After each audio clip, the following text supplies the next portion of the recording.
มีทุ ท่าน กอั ทั้ น งหลา เลย ย ครับ ไอ้ความ สยองไหม เรื่องสมาธิ ฉะนั้นระวังให้ดีนะครับเดี๋ยวมันลืมตาขึ้นมา ที่ทำให้เกิดความสงบเนี่ย มันมีมาก่อนพระพุทธเจ้ามาตรัสรู้ซะเอง นะครับมันมี อะไรครับ ตั้งนานแล้ว จิต เป็นของ มัน คู่โลก ผูกไว้กับ นี่ รูปมนุษย์ ยังถือว่า เพราะรูปมนุษย์นั้น เป็นความรู้ โอกาสเกิดเป็นมนุษย์นั้น ระดับ เป็นที่ปรารถนาของ เพราะ ทุกชีวิต เพราะว่า ที่ห้ มันเป็นโอกาสในการ เป็น สร้าง ม ก ร รรม ดกของพวกเราชาวพุทธ เพราะฉะนั้น ความสุขที่ เขาก็ต้อง ห้ มาอาศัยความเป็นมนุษย์ พวกเรานั้น ขอบอกไว้นิดนึง เป็นผู้รับมรดก เกิด โดยต ลื ร ม ง นะครับ นั่น เอาละ ก็คือความสุขเกิดจาก ช่วงเวลานี้ที่มนุษย์เกิดขึ้นได้ อันนำ นะครับ ไปสู่ หนึ่งในสี่ของมหากรัป ควเป็นอิสรภาพ ก็ยังแบ่งเป็น ความสุขนี้ 64 อินเทอร์วัลนี่ มี 64 อินเทอร์วัลของอายุมนุษย์ขึ้นลงครับนี่ และ ไอ้ตรงหัวมุมเนี่ยคือตอนที่อายุ10กำลัง140ปี ความสุขอันนี้ แล้วก็ค่อยๆหดจนเหลือ10 ปีเป็นต่ำสุด ชาวพุทธทุกคน แล้วก็กลับมากินยาเป็น นะครับ 10กำลัง140 เกิ ให ด ม่ เป็นมนุษย์ เนี่ยเขาเรียกว่า เกิดเป็นมนุษย์ หนึ่ง ยากข อัน นาด ต ไห รกับหนึ่งช่องนี้เรียกว่าหนึ่งอันตรกับ มี คือ มาก อายุมนุษย์ขึ้นลงหนึ่งรอบ มีตั้ง 6,000 ล้านคน แล้วมีอย่างเงี้ย นะครับทั่วโลก 64 รอบ ทั้งโลก ในช่วงเนี่ย มี 6,000 นะครับ ล้าน ดูที่แนวนอน นะครับ 8แนวตั้ง แต่ขอโทษนะครับ 8ก็64 ในขวดยาคู เลขฐาน2เท่านั้น วาซิลัส ฉะนั้น หนึ่ง ในช่วงเวลา ขวดมี ซึ่งโลก 8,000 กำลัง ล้านตัว ดำเนินอยู่เนี่ยนะครับ มาก อายุมนุษย์จะขึ้นลงทั้งหมด 64 รอบ แค่ขวดยาคูขวดเดียว นะครับ นะ8,000 64 รอบอายุมนุษย์ แล้ว ขึ้นลง คุณลองคิดดูสิว่าเปอร์ อ่ะ เซ็นต์ระห ดู ว่างจำนวน หลวงพี่เอาแต่ละช่องมาขยายให้ดูนี่คือหนึ่งอันตรกับดูให้ดีนะหนึ่งอันตรกับนี่ตั้งแต่มนุษย์เริ่มต้นตรงอายุ10กำลัง140 ปี โอกาสเกิดเป็นสัตว์ง่าย และ ก ด้วยความ ใช่ไห เร็วโดยเฉลี่ยอายุก็หดลงมาเรื่อยๆหดจนมาเหลือแสนปีนะครับหดมันจะเหลือแสนปีหดมันจะเหลือ100 ปี ฉะนั้นท่าน หดจนเหลือ10 ปีเป็นต่ำสุด ท่าน แล้วก็กลับมาทำความดีกันใหม่กลับมายืนยาวใหม่ก็กลายเป็น100 ปีแสนปีซึ่งกำลัง140 ปีใหม่ ซึ่ง ทีนี้คุณดูข้างล่างคุณจะเห็นว่า ยอด ระหว่าง ก็คือ สิบกำลัง140 ปีจนถึงแสนปีนั้นเขาเรียกว่าศูนย์ยะอายุกับนะครับจาก100 ถึง 10 10 ถึง 100 ก็เป็นศูนย์ยะอายุกับเหมือนกัน และจากแสนปีขึ้นเป็น10กำลัง140 ปีก็เป็นศูนย์ยะอายุกับเหมือนกันความหมายก็คือว่าเป็นช่วงอายุที่ศูนย์เปล่า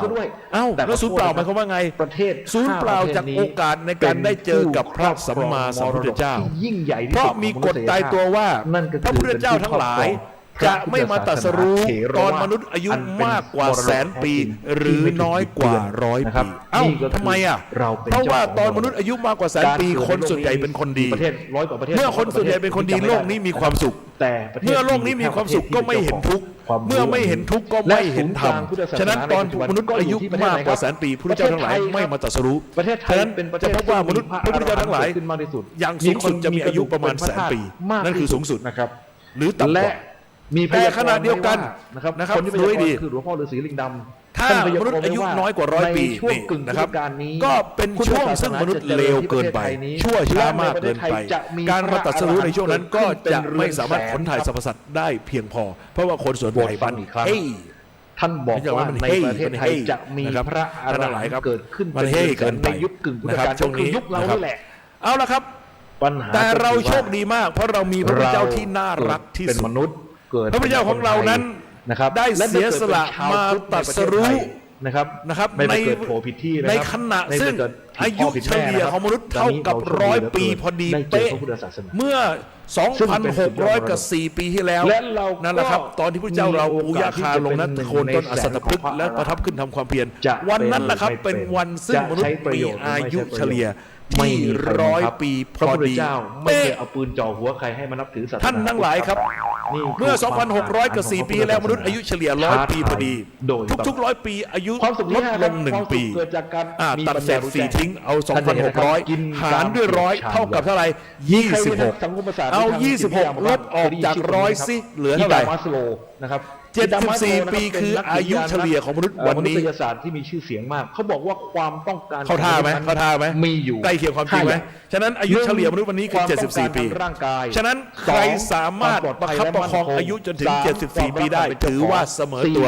อายุเต็มไข และ5 ใครเลยไปได้ถือว่ากำไร ท่านดู แน่ ให้ดีนะครับ เช่น สิ่งที่ ด มัส ร โล รวีตอนนี้ ว่าไว้5ข้อเนี่ยครับ 90 จริงๆแล้วก็ แม่ อยู่ อุไรวันของหลวงพี่ตอนนี้เท่าไหร่ กินกามเกียรติเท่านั้นเองใช่ไหมครับ เลยแล้ว ไม่ได้ ทั้ง มี คู่ อะไรพิเศษ เห็นไหม พิเศษ พี่ก็ นี่ครับ เบา ระ ใจ ดับโลก โอ้ นะครับ พ่อกู ระ ร ดั อบ ด โล แล้ว ก แล้วกูจะรอดไหมเนี่ย แค่กินกามเกียรติ ปากอย่างนี้จะรอดไหมเนี่ย แต่พุทธศาสนาตอบโจท ท่าน ย์ ทั้งหลายครับ ความต้องการข ฉะ อง นั้น เราได้ทั้ง อ๋อ 5ข้อ เดี๋ยวก่อน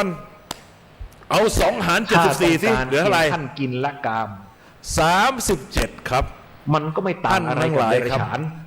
37 คือกึ่ง แต่ กลาง ถ้เป็นม อา นุษ ยุพอดี เท่ขึ้นมาหน่อย เป็นพีค มี ครับ กียรติ เป็นพีค ข้ามา เป็นสุดยอดแล้ว ครับ นะครับ เรามี เคิร์ฟขาขึ้นมาถึงตรงยอดแล้วครับ ก็มีนะครับ ตรงพีคมาแล้ว เดรัจฉานที่เป็นจ่าฝูง ถ้าเลยจากนี้ไป ก็ มันจะเริ่มเป็นขาลง แต่ไม่เป็นไรครับอันนั้นเล็กๆ ฉะนั้น อยๆแต่ที่ สำหรับคุณผู้หญิงนะครับ วามป็ เพลง มนุษย์ของรา 30 ยังแจ๋วนะครับ ใช้ก่อน กลุ่มของผู้ที่เสวยกินกาม ถ้าเลย 37 ไปแล้วมันจะเจ๊งให้ ถา ดู มว่า ครับ ถ้าอยากได้กิน อาการเหล่านี้จะเข้ามาทักทายคุณเช่นป เรื่อง วด เดียวเอง ห ค ลั รับ งปวด ถ้าอยากได้กินกามเกลียดอยากมีความสุขนะครับอยากได้ความสุขที่ อารมณ์นี้จะมาครับ อได้ เลย ตำแหน่ง 37ไปแล้ว ยศถาบรรดาศักดิ์อะไรต่างๆ และคุณ ไม่ยาก สังเกตนะครับ รักษาข้อเดียวครับรัก นะครับ ษา ตาเคยใส สิ่งนั้นเอง แจ๋วมองอะไรก็ชัด นะครับ เจนต เมื่ อน อใด นี้ ก็ตาม มองอะไรก็มัวไป ไม่ หมด เบียดเบียนตนเองและ สารภาพนะครับ ผู้ เมื่อ อื่ วานเวลาเนี้ยตอนที่หลวง เมื่อ พี่กำ เรา ลังส ไม่ อน ไป นะ ทำกรรมไปขัดขวางผู้ หลวง อื่น พี่น่ะเบลอมองไม่เห็นเล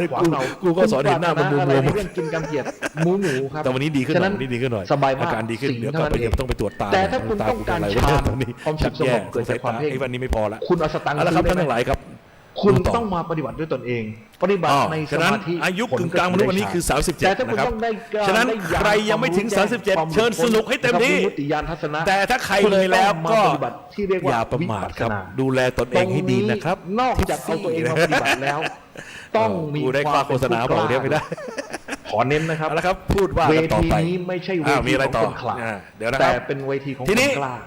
รู้ไหม ช่วง กล้า ที่เราอยู่เนี่ยแหละครับ จาก กล้า 100 ถึง 10 10 ถึง 100 เนี่ย กล้ เขาเรียกว่าเป็นกะลียุค เรามันประ กะ จาน ลียุคภาษาอังกฤษใช้คำว่า chaos หรือ chaos เห็นว่าเรา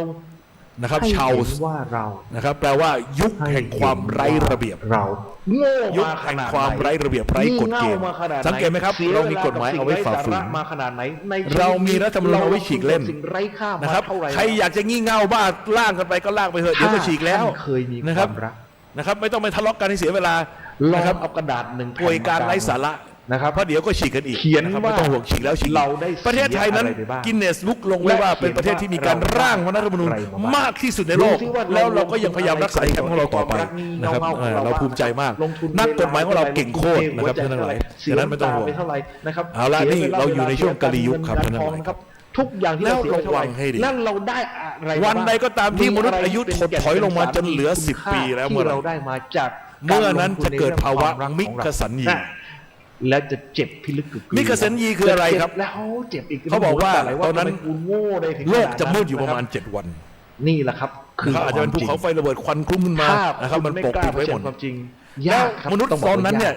แต่ถ้าคุณกล้า มังงมงาหราคำกันเข้าไป ม่ใช่รื่องง่ยลยในการปฏิบัติธรรม สำคัญว่าเป็นเนื้อ เอาละครับ มิคะ เกินมา แปลว่าย าว เนื้อ ก็จะตอบว่า สัญญีจำได้หมายรู้ หลักปฏิบัติ จำได้ ในพุทธศาสนา หมายรู้ว่าเป็นเนื้อเป็น ศีล อาหาร สมาธิ กัด ปัญ กิน ญา ฉีก เห็นไหม กิน ครับ กันซึ่งกันและ ถ้า กั คุณต้องการกินกำเกียรติรักษา ท่าน ศีล ทั้งหลายครับ ถ้าคุณต้องการสมาธิ คลำไป คุณก็ต้องไปปฏิบัติ เจอนิโกร สมาธิด้วยตนเองเกิดความ ร ส ส งบ ช็อก เป็น โกแลต ผลแต่ถ้าเรื่องปัญญานั้นคุณ คลำไปคลำมาเจอพวกคอเคซอยพวกฝรั่งมังค่า เชิญความ รสขนมปังจิต ในเรื่องตัว แต่ถ้ามันคลำเจอเราโอ้ ในเรื่อง ต้มยำกุ้ง ขันธ์ห้ากายและจิตของเราในเรื่องขันธ์ห้า ท่านทั้งหลายครับ กาย ฉะ และ นั้น จิตของเราขันธ์ห้า ฉีกกัดกินซึ่งกันและกัน กายและจิตที่เราไป คุณสังเกตไหมว่าหนังประเภทซอมบี้ผีกินคนหรือหนังประเภทอะไรนะ อุปทานที่เรายึดถือเอา ผี ไว้ ชีวะไบโอฮัส เอาละครับ พวกนี้มาฉายกันทีไรเราแห่ไปดูกันทุกที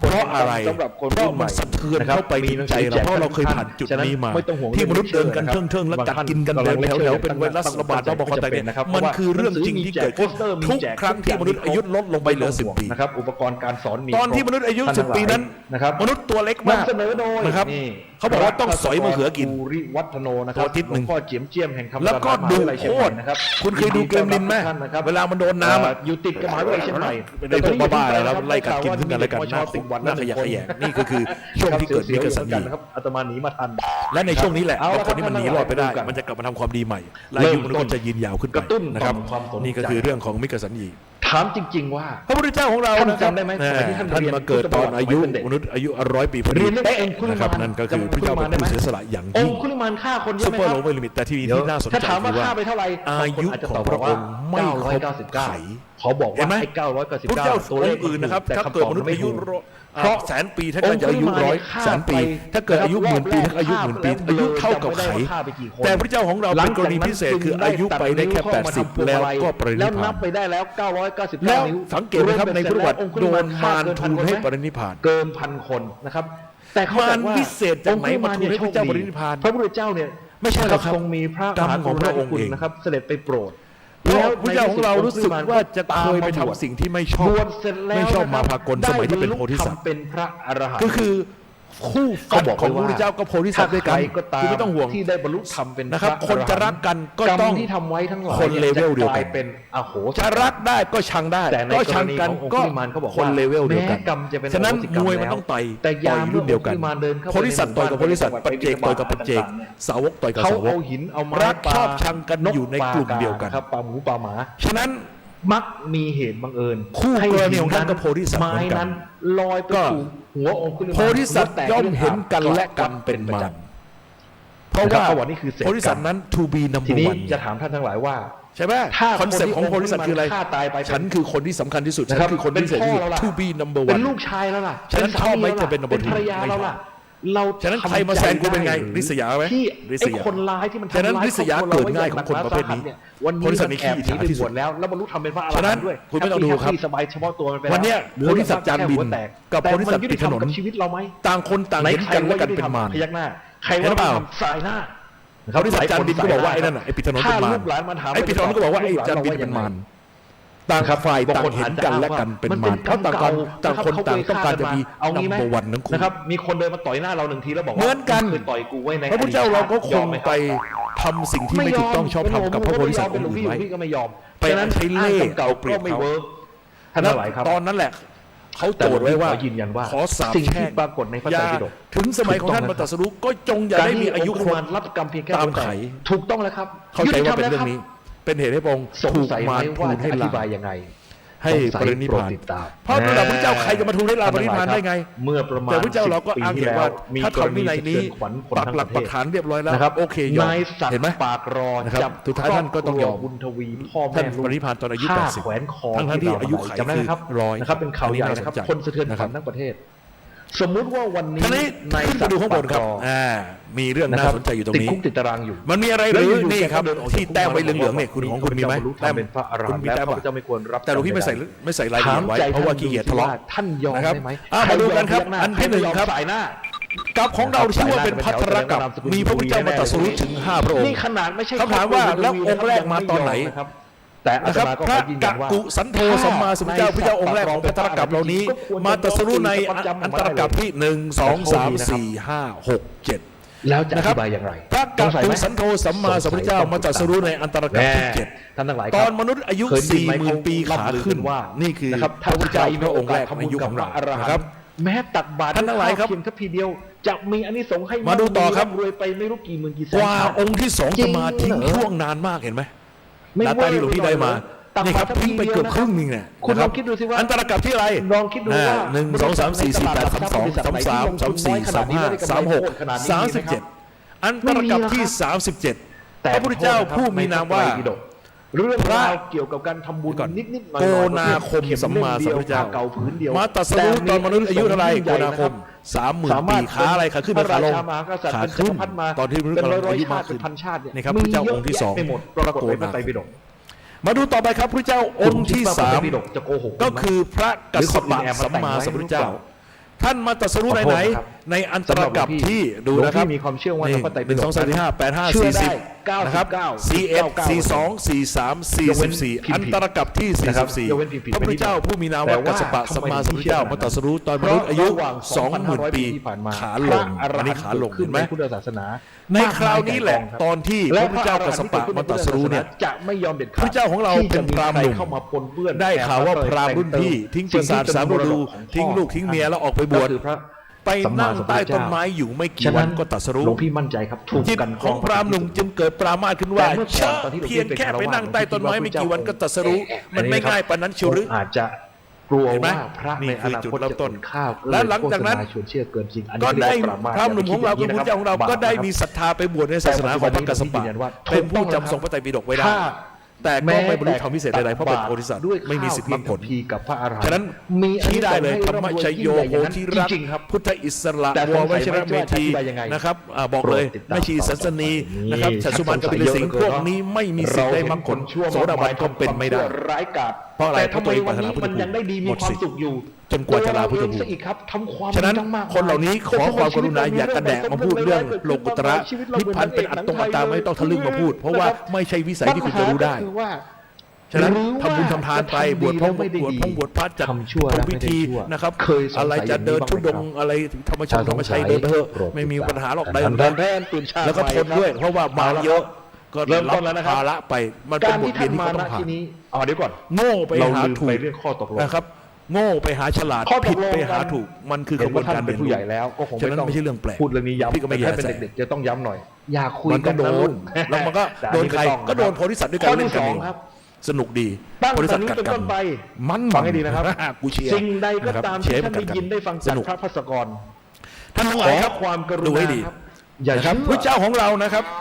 ไปพลาดท่าไปประมาทนะครับ อย่าเชื่อ แต่ไปบวชในศาสนาของพระกษัตริ เพราะว่าพระพุทธ ย์ องค์ท่าน จำทรงพระไตรปิฎกไม่ได้ เน้นไว้ไง แต่ ครับ สิ้นชาตินั้น ตามมา ต สู่ กนรก อย่า ตกนรกในสมัยนี้ ฟังตามๆ นะครับ กันมาอย่า ต เชื่ ก อน รกเสร็จแล้วก็ขึ้นมาอยู่สวรรค์ชั้นดุสิตแล้วก็มาทบทวนดูว่าอ้าวบารมีข้อไหนที่ยังไม่ได้ทำ ว่าสิ่งใดมีประโยชน์นำมาใช้ ม กับ หา ชี ทา วิต นบารมีให้ลูกและเมียเป็นทานก็มาเป็นพระเวสสันดรเนี่ยพระเวสสันดรในอันตรกับที่อะไรนี่44 45 46 47อันตรกับที่47เป็นพระเวสสันดรนี่นะครับ ดีไหมครับ มาทำบารมีให้ลูกและเมียเป็นทาน ไม่หลวง ท่า พี่ นทั้งหลายครับ ไม่ได้อาศัยเครื่องแบบพระ การเป็นพระพุทธเจ้า แต่ สังสมบารมีคือสังสมความรู้ กันว่า ฉะนั้น อัไหนก็ตามที่ ต้องรู้หมด ลวงพี่พูออกาแล้ว และรู้ด้วยตัวเอง ก็เหมือนกับ ดาวน์โหลดของใครไม่ได้ เอากระ ฉะนั้น ชังใส่ ต้องโดนด้วยตัวเองครบทุกชนิด ใส่ในลำธารที่ ฉะนั้น มีแห ใคร ล่งทองคำอยู่แล้วก็ ซ่าอยากเป็นพระเจ้าก็คิดดูให้ดีนะครับว่ามันไม่ใช่ทางง่ายๆ เอใส่กระเป๋าเสื้อกลับบ้าน เอาละเป็นพระเวสสันดรก่อน ก็โย นะครับ นทิ้ง แล้วก็กลับไปอยู่สวรรค์ชั้นดุสิตจนกระทั่งถึงรอบของเรา ยุติธร ก็ รม มาเป็นอันตรกับที่อะไรครับ ตอนนี้เข้ามาสู่เนื้อหา เมื่อกี้เท่าไหร่นะ พร้อม 44 หนึ่ง นี่ สอง 47นี่47 ท่านทั้งหลาย 48 ครับ การที่ท่านมาที่นี่ 49 ท่านมีเจตนามาก่อนใช่ไหมมีความคิดมาก่อน เราอยู่ณ ใช่ไหมว่า อันตรกับที่ มาเข้าปฏิบัติข้อนี้นะ 52 ใน พอดีเราว่าง 64 พอดีเลยก็แล้ว ไป แต่ ปลายแล้วนะ มีเจตนามา ฉะนั้น ก่อน ประมาทกันไม่ได้แล้วนะ พาตัว ท่านทั้ มาง หลาย เมื่อ ครับ เช้านี้ถูกต้องไหมครับ ตอนมนุษย์อายุ100 ปีขาลง นี่ก็คือ พระเจ้าของเราก็มาตรัสรู้ แล้วจึง นี่ ทำ คือที่เราอยู่กันนะครับ มีจต เราอยู่แถวๆนี้ แล้วจึงมีการกระทำเกิดขึ้น เออ ถูกต้องไหมครับ เจตนาเกิดขึ้นก่อน มีอะไรที่เราไม่ได้พูดอีก ตามมาก็คือการกระทำคิด เตื แล้ว อนนะครับเตือนนะครับ ท่านทั้ง เรื่ ห อง ลาย หนึ่ง ครับ ก็คือ มี การที่เราอายุไม่เต็มไข อันนี้คงไม่ ตอนนี้ งข อายุเฉลี่ย74ปี แต่ทีนี้ บางคนไปไม่ถึง แล้ว ตายก่อนมีไหม บางที่ มี ไม่ได้คิ รู้ ด ไหมทำไม แต่มีการ บ ก อก ระ ให้เลย ทำเกิดขึ้น นะครับไอ้พวกที่อายุยืนเลยไปได้แปลว่าต้องทำบุญทำความดีไปเยอะต่อ ขับรถ ทำสิ่งที่เป็นการต่อชีวิตให้กับผู้อื่ ข น ณะที่กำลัง ห ขั รื บ อเป็น อยู่นั่ สิ่ น ง เอง ที่ให้ ครับ ประโยชน์กับชีวิตผู้ มี อื่น เด็กที่ไหนก็ไม่รู้วิ่งกัน แต่ไอ้ประเภทที่ไปไม่ถึงเพราะอะไรรู้เปล่าประเภทเนี้ย ไป ประเภท เละเต็มถนน ชอบไปซีฟู้ด ตั้งใจตั้งแต่เช้าใช่ไหม ตัวนั้น กำลังแปรงฟันอยู่ ตัวนั้น วันนี้นะ ตัวนั้น ถ้ามีเด็ก ตัวนั้น วิ่งตัดหน้ารถ ชอบไปชี้ชีวิตเขา ขยี้หัวมัน ไป กระ ตัด จาย รอนชีวิตเขา คิดอย่งนั้นมาหรือเปล่า ชีวิตตัวเองก็ถูกตัดไปด้วยฉะนั้นจำไว้เลยนะครับว่าใครผ่านคอร์สอาจารย์พศกรไปแล้ว ตามมาไหม นะครับ ตามมา เวลาไป หรือว่า ไปงานเลี้ยงรุ่น นะครับเรา แล้วเพื่อนเขาชวนกัน เรา เฮ้ยไปต่อกันไปกินซีฟู้ดกัน ไปทัศนศึก ขอ ษา ให้พวกเราเป็นฝ่ายค้าน นะครับ พยายามค้านไปก่อนเฮ้ยไม่เอาไม่อยากไปเบียดเบียนเขาเฮ้ยเพื่อความสามัคคีเพื่อนเขาจะไปกัน ทานกล้วยเสร็จ งั้น จะ ก็ บอก ไป ว่า ได้ เอา ไปเพื่อความสามัคคี เอาไปทิ้ง แต่ไปแล้วบอกว่าฉันไม่สั่งนะ ฉัน อาจารย์วิท ขออ ยา นุ ศาสต ญา ร์ ต บอกว่า ขอยกไว้ไม่สั่ง นะครับเพื่อนไปถึงปั๊บใครจะไปชี้ก็เรื่องของเขาเขาอยากจะชี้ก็เรื่องของเขาเราก็นั่งนิ่งกอดอกเอาไว้ แล้วไปเที่ยวต่อนะครับปรากฏว่า ท่านเขาสั่ง กล้วยที่เราโย นะครับ นเอาไว้ จัดการสำเร็จมาแล้วเรียบร้อย มันลอยข้ามต้นไม้ ตอนนี้แหละครับ แล้ว เป็นหน้าที่ที่เราจะโปรดสัตว์เตรียมซ่อมไว้ให้ดีนะครั ปรากฏว่า มาถึงปั๊บทิ่มเลยครับทิ่มเลยครับ นหนึ่งแกเดินมา เพราะอะไรครับ แกเหยียบ สัตว์นั้นได้ตายไปแล้วด้วยกรรมของเขาแล้วเราก็ไม่ได้เข้าไปเกี่ยวถูก ถา ต้อง ม ไหม ว่าความตายของคุณยาย ใช่ไหม คนนั้น ตอนนั้น เกี่ยวข้องกับ ฉะนั้นสัตว์นั้นไม่ใช่สัตว์แล้วมันเป็นธาตุสี่ดินน้ำ เกี่ยว ล ไหม ม ครับ ไฟแล้วครับท่านทั้งหลาย ถ้าเราไม่โยนเปลือกกล้วยไว้ นั้นเป็น แกจะตายไหม มีอะไรถามครับ แกก็คงไม่ตาย แต่ว่าเรารับรู้อะไรด้วยไหมไม่รู้เรื่องรู้ราวเลยนะครับ ไม่ค่อยได้ยินค่ะหูหลวงพี่ค่อนข้างตึงเพราะว่า แม้ไม่รับรู้ มันเสียงตัวเองดังเข้าหูจะตึงหูตัวเองอื้อหมดแล้ว ส่งผลกระทบโลกไหมครับ กระทบ ว่ามา นี่คือไม่คิดแต่ทำแต่ท่านทั้งหลายครับ มีบ้างไหมที่เราคิดแต่ไม่ทำวันหนึ่งเราคิดเยอะไหมครับ คิดกี่เรื่องสารพัดเรื่องนะครับ คุณก็มาคิด เคยไหมเอาเรื่องสนุกสนานดีๆเฮฮาสมัยเด็กๆมานั่งคิดอมยิ้มไปอมยิ้มมาเพื่อนบอกมึงจะบ้าเหรอนั่งยิ้มอยู่คนเดียวมีไหมก็มีเหมือนกัน มีทั้งสองอย่าง หรือบางทีนะครับ บาปด้วยครับแล้วก็มีพลังจักรวาลด้วยครับแล้วก็เดี๋ยวค่อยเก็บรายละเอียดอีกทีหนึงนะครับ ซ้ำเติมหัวใจเอามาตอกย้ำ เขากังวลครับเขาทุกข์ ใจเรา นะครับ จนน้ำตาไหลพ ก็ ราก นี่ไง นะครับ ถ้าไม่กัง นะครับ ถ้าไม่บาปจะมาไหม นะครับเป็นนั่งหัว มาถามด้วยไหม ตกใส่ทำข้ามมิวสิกวิดีโอซึ้ง เห็นไหมใจมันรู้ใจมันรู้ แต่คน โดยธร อื่ ร น ม เดือ ชา ดร้อนกับเราไหม ติใจรู้ ครับ แต่ก็มีวิธีครับ ฉะนั้น พุทธศาสนามันต้องมีทางออกเสมอ คิดแต่ไม่ทำ นะครับ ไม่ไปก่อความเดือดร้อน ถ้าแก้ปัญหาไม่ได้จะมาเรียนทำไมพุทธศาสนา เอาละครับดู มั ให้ นต้อง ดี แก้ นะ ได้ หนึ่ แต่ ง ว่าจะแก้ยังไงเดี๋ยวค่อยว่ากัน สอง ขอเวลาคิดก่อน นี่ นะครับ ฝั่ง เอาละ ขวา วันนี้ท่านทั้งหลายครับ มีการกระทำเกิดขึ้นสอง หนึ่ง ครั้งนี่ ตั้งอารมณ์ไม่ถูก ฝั่ซ้ายมีการ เขาเป็นธาตุ กิดขึ้ สี่ดิน สองครั้ง น้ำลมไฟ พระเจ้าบอกว่าการกินเนื้อสัตว์ในพระองค์ไม่ได้ห้าม ที่มีการกระทำ แต่ให้เหมือนกินเนื้อลูกตัวเอง หรือนะครับในเรื่องกาย ให้เหมือนกินเนื้อ ส่งผลให้เกิดการกระทบโลกไหมเกิดการ นั่นก็คือการสอนให้เราฉลาดคิดว่า เด็ด เวียน ดอก ว่าย ไม้ ตาย สะ เกิ เทือ ด นดวง นับ ดาว ภพนับชาติ แน่ ทวน หรือใคร ล้วนแล้วเคย เกี่ เกี่ยว ว ยเนื่ เนื่ อ อง ง เกี่ เกี่ ย ยว ว ข้ ข้ อ อง ง กั กัน นมาทั้งนั้นมาทั้งนั้นดับไปในอดีต เดี๋ยวก็เป็นพ่อ เปลี่ เป็ ย น นแปลง แม่เป็นพี่เป็น สิ่ง น้อง บางอย่าง เป็นเมีย ใน กัน อ มา ดีตแม้เพียง ใช่ไหม เล็กน้อย งั้นให้กินโดยไม่ประมาทให้กินแบบเกิดสติปัญญาจะได้ไม่เป็นลูกหลงรสชาติมาก ตาม เกิน ที่ ไป มีการกระทำเกิดขึ้น แล้วก็ตั้งอารมณ์ให้ถูกว่า โลกนี่ หรือ นะ สิ่งแวดล้อม เราเป็นมนุษย์ ปลี่ เรา ยนแปล ต้องแลก เพ ธา ระ ตุสี่ ก กับโลกนี้ แต่ขณะเดียวกัน ฉะนั้น ทั้งหลาย ท่านได้ตายไปด้วยกรรมของท่านแล้ว เมื่อใดก็ตามที่ สิ่งที่เคยเป็นมังสาเป็น ใครเป็นผู้รับผลโดยตรง สิ่งที่เกี่ยวข้องกับชีวิตของท่าน ตัวเรา ข้าพเจ้า ใจ ขออนุญาต ขงรใช่ไหม เอามาเป็นกำลัง ที่เป็นผู้รับ เพื่อ ผล ทำ โดยตรง ความดี จาก ต่อไปในอ ความ นา คิด คต ของเรา ฉะนั้นความ นะครับ ดีใดๆที่ข้าพเจ้า ดูให้ดี ทำ นะครับ ต่อจากนี้เป็นต้นไป คิด ขอท่าน แล้ว จงโมทนาและ ไม่ มี คิด ส่วนในความดี แต่ ของนั้น ทำคิด นี่ไง แต่ กินแล้วไม่โง่ ไม่ทำ เห็นป่ะ ท่านทั้งหลายครับเมื่อเป็น กินแล้วได้บุญด้วยและอนุเคราะห์เขาได้ด้วย มีการกระทำเกิดขึ้น เข้าใจยัง ครับ ทำให้มัน ก ถูก ระทบ แต่ โล ขอก เตือนนะครับ เมื่อ ว่า ใดก็ตามมีการ หลีกเลี่ยง กระทบใคร หลีกเลี่ยงอะไร ใจ ตัวไหนใหญ่เป็นพิเศษ นี่คือที่มา ตัวไหนมีเขามีหงอนสีประหลาด ม ๆอย่าไปกินเป็นอันขาดอย่าไปยุ่งเป็นอันขาด ส่วนที่เกี่ยวข้องกับโลกภายนอกเรียกว่าสมดุลโลก ที่ ที่ หนองหานเชียงใหม่ เรานั้นเรียกว่า เขาจับปลาไหลเผือกตัวมหึมาได้ นะครับ เสร็จแล้วเขาก็เอาไปฉลองกันทั้งหมู่บ้านต้มแกงกินกันโอ้โหอร่อย มียายคนหนึ่งแกไม่ร่วมสังฆกรรมด้วยแกหนีแกไม่เอาแกไม่กินแล้วแกก็กลับไปบ้านนอนเลยแกไม่สนใจ เราคือจิตเราคือผู้รู้ คืนนั้นครับพวกนี้กินเหล้ากิน อาศัย ปลาไหลแกงปลาไหลนะครับกินปลาไหลเผือกเนี่ย แม่ จนเมา นะครับ กินเหล้าเมาไม้กันจนสลบสลายไป เป็นของ ด้วย ของ อารามที่สนุกสนานกันเต็มที่หลับสลบสลายไป ไม่ใช่ คืนนั้น เรา ฝนตก แค่ ทาง เพียงยืม ยอด ใช้ เขา ชั่วค ที่ ราว ไกลออกไปนู่น ถ้ามันเป็นของเรา ตกอย่างหนัก เร แต่ว่า ให้มัน เสียง ไม่แก่ไม่เจ็บ ไม่ได้ ไม่ ยิน ตายได้ไหม ใช่ไหม ให้มันเป็นไปตามใจ น้ำ ได้ไหม ป่าไหลมาค มั รับน้ำป่าไหลมาครับ เคยเชื่อ ไหลมาเสร็จแล้ว มันไม่ ไอ้แผ่นดินใต้หนองหาน เคย มัน เชื่อ เป็นโพรงอยู่ข้างใต้ มันยุบ ร่างกาย ลงไปทั้งหมด นั้น กลายเป็นหนองหานกลายเป็นน้ำเป็น ยื บึ ม ง ใช้ชั่วคราวท่านทั้ ตาง ย หลาย เก ครั ลี้ย บ ง ยกเว้น ร่า แต่ งกายไม่ใช่ ยายคนเดียว ของเรา ยายรอดอยู่คนเดียว เราเพียงแค่ยืมมันมาใช้ นะครับ ชั่วคราว ยายที่ไม่กินนั่นแหละ จิต ลอยทิ้ง เป็ เต้ น นอยู่ นาย ก็ท่องลอยได้ แล้วกายเป็นอะไรครับ นะครับ เป็นบ่าว และต่อมาครับ จิตเป็นนายกายเป็น ป บ่าว รากฏว่า นะครับ แล้วเอาไปทำอะไร ปลาไหลตัวนั้นได้กลับ ต่อยห ชา น้า ติไปเกิดเป็นครูบาศรี ต่อยห วิ น้า ชั ไป ย เลยนี่นะครับ จิตเป็นตัวสั่ง ป การ ลาไหลโพธิสัตว์ นะครับ ให้กาย ฉะนั้นจำไว้นะครับ แล้วกระทบ ไอ้ตัวไหนตัว จิต ใหญ่ สั่ง สี กาย ประหลาด กท นะครับ โลก มีเขามีหงอนอย่าได้ไปยุ่งเลยส่วนใหญ่เป็นปลาโพธิสัตว์ มันปล่อยให้มัน แล้ว ปล่อยให้เราต่อย พวกนี้ ฟรีๆ บารมีเขาเยอะ ขอโทษ ไปกินเขาไปทำอะไรเขาเนี่ยมันเดือดร้อนมันสะท้อนกลับแรง นี่บังอาจ ฉะนั้นแนะนำว่า ครับ หลีกเลี่ยง โลก เลือกตัวรองลงมาหน่อย อย่าง กินผู้ช่วยมันก็พอนะครับท่านทั้งหลาย แอคชั่นเท่ากับ เอาละครับ แอคชั่นพ่อนะครับท่านทั้งหลาย ทีนี้นะครับ สมมติว่าให้รูปหัวใจนี่เป็นจิต เหลือเวลาอีกประมาณ 5 นาทีครับดูนะครับ ร่างกายนี่ ตรงนี้คืออะไรเท นะครับ เท ร่างกาย ชื่อพระเอกเกาหลีใช่ไหมไม่ใช่ พ่อแม่ เทวทัต พี่น้อง ครับ ลูกเมียนะครับ พระเทวทัตนะครับ เพื่อบ้ ท่านก็เป็นคนดีเหมือนกัน ตำบลอำเภอจังหวัด นะครับ ประเทศ ดูถูกท่านไม่ได้เพราะว่าพระเจ้า ไฟแดงผี ท่านทำอนันตริยกรรมนะครับ เหล่านั้น สองข้อคืออะไร สิ่งแว นะครับ ดล้อมของเรา หมายฆ่าพระเจ้าผลักหินเข้าไปให้ ขณะเดียว แต่ กัน ว่า นะครับ หินนั้นเบี่ยงไป ร่าง โด กาย น นั้นก็ต้อง โด นั น บว่าเป็น โดนแง่หิน สิ่งแวดล้อม เบี่ยงไปแต่ แต่ เศษหินกระเด็นไปโดนพระเจ้า ใกล้ พ่อ ชิด พระโลหิต กับเราที่สุด พระเจ้าต้องไป เมื่อเรา ผ่าตัดนะครับ สั่งการ ไป ให้ ให้ กายนี้ไปต่อยหน้าชาวบ้าน หมอชีวกรมรทัศน์ เขา ให้ ก็มี นะครับ รีแอคชั่น ประการที่สองก็คือทำศพให้แตกแยก ฉะนั้นอันตริยกรรมมีอยู่ 5 ข้อนะครับคืออะไรบ้างฆ่าพ่อฆ่าแม่ฆ่าพระอรหันต์พระพุทธเจ้าให้ห่อพระโลหิตทำศพให้แตกแยกไอ้นี่เจอไปสองข้อหลัง คืกายของฉัน แผ่นดินรับไม่ไหว ฉะนั้น ธรณีสูบ ฉันไม่ชอบ ตอนที่ เห็นไหมครับ ธรณีสูบลงไปจนถึงคาง ท่านทั้งหลาย เกิดสำนึกผิด ทฤษฎี เสียใจในกรรมที่ตัวเองกระท พูดกันสไตล์ ำก็เลย เรียกอะ อธิษฐานขอถวายกระดูก ทฤษฎี คาง สมมุติ เป็น โลก พุทธบูชา มีว่า แล้วก็ถูกธร มี ณี เส สูบ ถีย ลง ร ไป ภาพ พระเจ้ามีพยากรณ์บอกว่า ระหว่าง นะครับ เรากับ หลังจาก โลกภยนอ ที่ แปลว่าอะไรครับ พระเทวทัตใช้กรรมในอเวจีมหานรกแล้ว อยู่กัน หม นิ่ ด งๆ กรรมในอเวจีมหานรกแล้วก็จะขึ้นมา ต่งคต่าง เป็นมนุษย์ แล้วมาตรัสรู้เป็นพระปัจเจกพระพุทธเจ้า ที่เราทำความ ผู้มีนามว่า เปลี่ยนแปลงให้เกิดกับ อั โลก ฏฐิสระปัจเจกพุทธะแปลว่าพระปัจเจกพุทธเจ้าผู้มีกระดูกคางงาม ผล ถ้าใครยังเรียนไหวตายเกิดต่อไปนะครับ อายุของสัตว์นรกในอเวจีนั้นยังมากก็คือ1 อันตรกับพอดีก็คือตอนมนุษย์อายุ100 ปีขาลงรอบหน้าพระเทวทัตจะขึ้นจากอเวจีมหานรกแล้วมาตรัส เรา รู้ ทำให้โลก เป็นพระปัจเจกพุทธเจ้า แค่ไหนโลก นั่นก็แปลว่าอะไร ความเปลี่ยนแปลงที่โลก พระ ได้ เท รับ วทัตก็ไม่ใช่กระจอก เพื่อให้เห็น ท่านก็มีความดี ภพตรงนี้ครับหลวงพี่ขอย เพ ก ราะ ตัวอย่า ว่าง อะไร สมมติว่า เพราะว่าคนที่จะเป็นปัจเจกพุทธเจ้าได้ต้องสร้างบารมีนานถึง2 อสงไขยแสนม ไฟ หากรัป ไหม้ลุกลาม พระเทวทัต และ ทำ ลาม มา ไปจนกระทั่ง เต็มแล้ว ไหม้ พร้ บ้า อน ม ชาวบ้าน แล้ว อีก10 หลังในละแวก อ้าวแล้วทำไมเจอพระเจ้าทำไมเร็วทุกทีมัน สิ่งที่ เป็น หลวงพี่ กรรม ควรจะได้ เว รับ รระหว่าง คืออะไร กัน เพราะว่าเขาผูกเวรจองกรรมกันไว้